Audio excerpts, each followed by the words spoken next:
नमस्कार दोस्तों, आपका हमारे चैनल में स्वागत है। आपको जितिया व्रत की हार्दिक शुभकामनाएं। आप स्वस्थ रहें और सुखी रहें। जीवन में सभी कष्टों और संकटों से आपकी रक्षा हो। आइए हम लोग जानते हैं कि जितिया व्रत क्यों और कैसे किया जाता है, और साथ ही कथा भी सुनेंगे। सनातन धर्म में संतान प्राप्ति और उनकी मंगल कामना के लिए कई तरह के व्रत और पर्व का जिक्र किया गया है।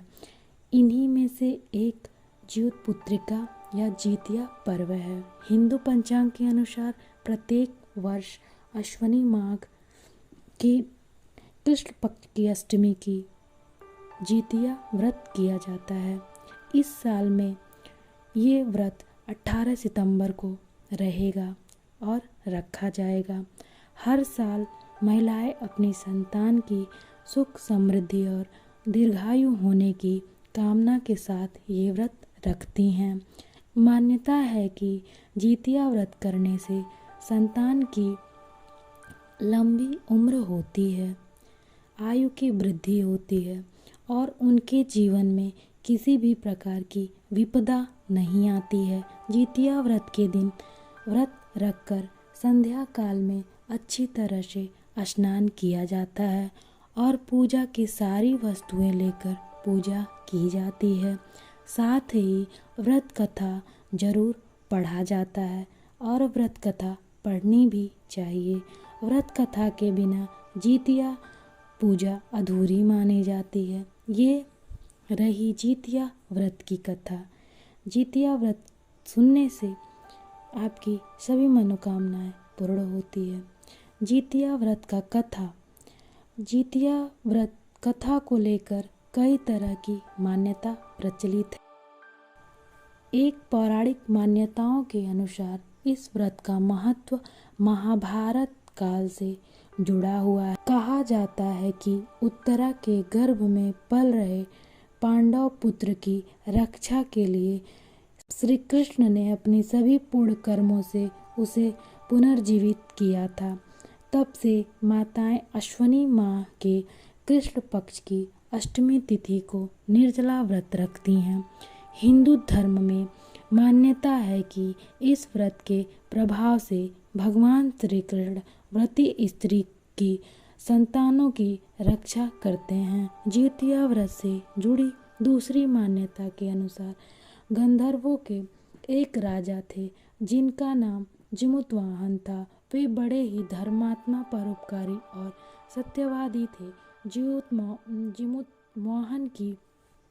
जिमुतवाहन की राज सिंहासन पर बिठाकर उनके पिता वन में प्रभु का स्मरण करने चले गए, लेकिन उनका मन राज कार्य में नहीं लगा। वे राजपाट की जिम्मेदारी अपने भाई को देकर अपने पिता की सेवा के उद्देश्य से उनके पास वन में चले गए।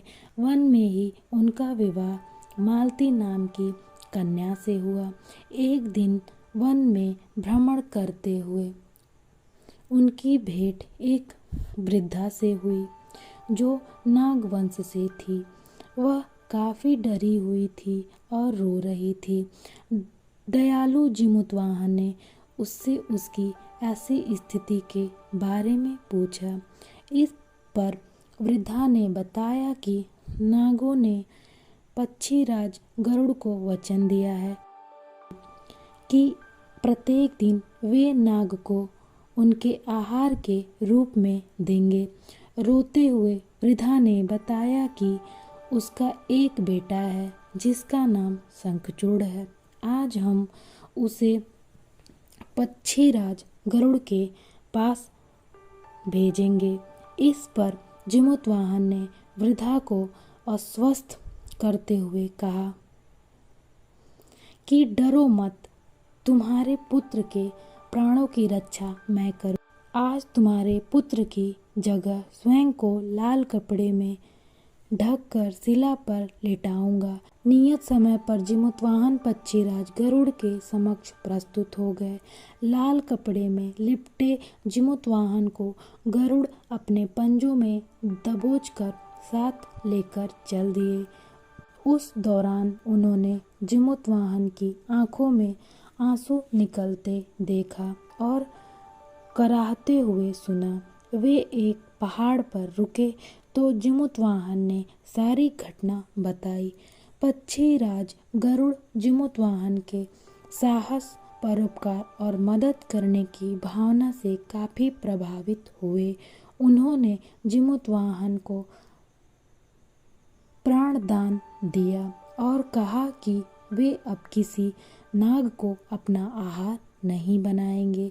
इस तरह से जिमुतवाहन ने नागों की रक्षा की। तभी से संतान की सुरक्षा और सुख के लिए जिमुतवाहन की पूजा की शुरुआत हो गई। माताओं के लिए यह व्रत बहुत फलदायी है। यह व्रत करके माताएं अपने पुत्र की रक्षा करती हैं। आप लोग जितिया व्रत को अच्छे से मनाइए और आप सभी लोग प्लीज़ मेरे चैनल को लाइक करिए, सब्सक्राइब करिए। आपको हमारी ये कथा कहानी अच्छी लगी हो तो आप मेरे चैनल को लाइक करें, सब्सक्राइब करें और शेयर करें और बेल आइकन दबाना ना भूलें। नए नए वीडियो आपके समक्ष मिलेंगे और जय श्री श्याम लिखना ना भूलें।